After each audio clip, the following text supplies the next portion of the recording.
زیادہ تر مورخین، خاص طور پر تبری، یہ واقعہ بیان کرتے ہیں کہ خالد نے 12 ہجری کا حج کس طرح کیا۔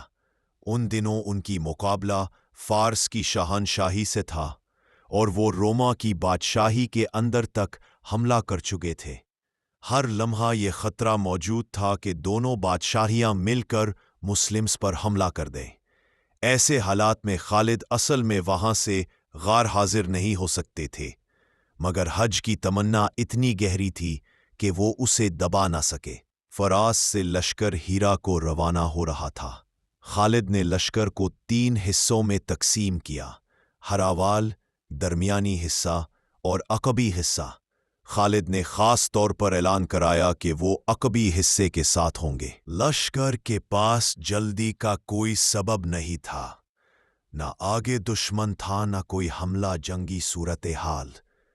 دوسری وجہ یہ تھی کہ لشکر بہت تھکا ہوا تھا۔ مسلسل جنگوں نے سب کے جسم شال کر دیے تھے، اس لیے خالد نے نرمی سے رفتار رکھنے کا حکم دیا، لیکن اصل راز صرف 3 سالاروں اور چند قریبی ساتھیوں کو معلوم تھا۔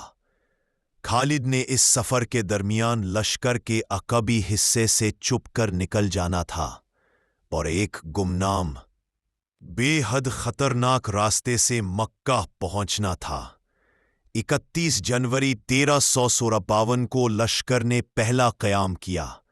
رات کو جب سب گہری نیند سو گئے، خالد چند ساتھیوں کے ساتھ خاموشی سے کیمپ سے نکل گئے۔ کسی مورخ نے ان ساتھیوں کے نام تک نہیں لکھے۔ جس علاقے سے گزرنا تھا وہاں صرف اونٹ ہی نکل سکتا تھا، گھوڑے جواب دے دیتے۔ کچھ علاقے اتنے خوفناک تھے کہ وہاں ڈکو اور ریزن تک جانا پسند نہ کرتے۔ لوگ کہتے وہاں تو ڈکو بھی نہیں جاتے۔ خالد نے وہی راستہ چنا، سب سے سخت اور سب سے خطرناک۔ زندگی کا سوال تھا، مگر حج کا جذبہ ان سے بڑھ کر تھا۔ سردیاں تھیں، اس لیے گرمی کا مسئلہ نہیں تھا، مگر پانی ملنا ناممکن تھا۔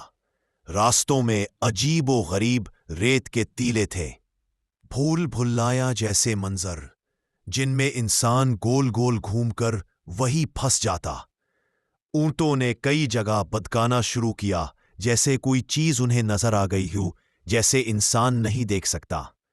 کیسے ہی خطرناک سانپ، جسے صحرا کا سانپ کہتے ہیں، 2 بلشت کا سانپ جو پہلو کی طرف رینگتا ہے، اس کا زہر 2 منٹ میں کام تمام کر دیتا ہے۔ مورخ یعقوبی لکھتا ہے کہ خالد کا یہ سفر ان معجزات میں سے ہے جو انسان اپنی ہمت اور ارادے سے پیدا کرتا ہے۔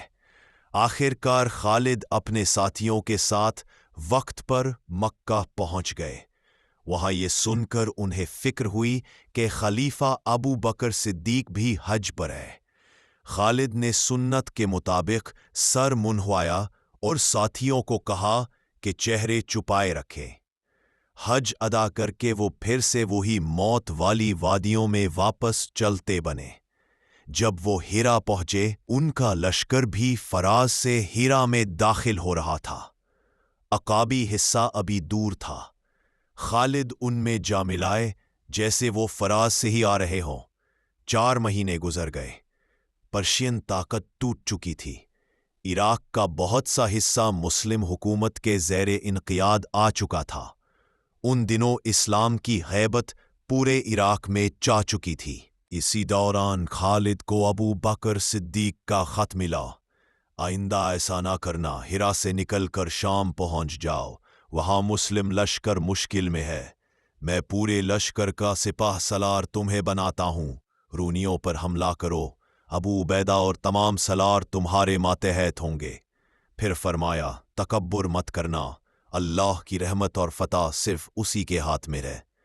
خالد نے سالاروں کو بلا کر کہا، فراغت کا وقت ختم، ہم شام جا رہے ہیں۔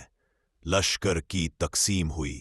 مثنیٰ بن حارثہ نے کہا، ولید کے بیٹے، تم سارے صحابہ اپنے ساتھ لے جا رہے ہو، ان کی برکت کی وجہ سے اللہ فتح دیتا ہے، آدھا حصہ میرے پاس رہنے دو۔ خالد مسکرائے اور تقسیم ان کی خواہش کے مطابق کر دی۔ ادھر شام میں جو مسلمان لشکر پھنسا ہوا تھا وہ ایک سالار کی غلطی کی وجہ سے تھا۔ خالد بن سعید وہ جوش میں آ کر بنا جائزہ لیے روما کی سرحد میں گھس گیا۔ ہرکیولس تیار بیٹھا تھا، رومن سالار باہاں اسے جلد پھنسا لیتا ہے۔ خالد بن سعید بھاگ نکلا اور لشکر دشمن کے حوالے کر دیا۔ اکرما نے قیادت سنبھالی اور بہت مشکل میں لشکر کو بچایا، مگر نقصان ہوا۔ مدینہ خبر پہنچی تو ابو بکر نے خالد بن سعید کو فوراً معزول کر دیا۔ یہ سب اس وقت ہو رہا تھا جب خالد ابن ولید کو شام بھیجنے کا حکم آ چکا تھا اور وہ وہاں جا کر پھنسے ہوئے مسلمان کو بچانے والے تھے۔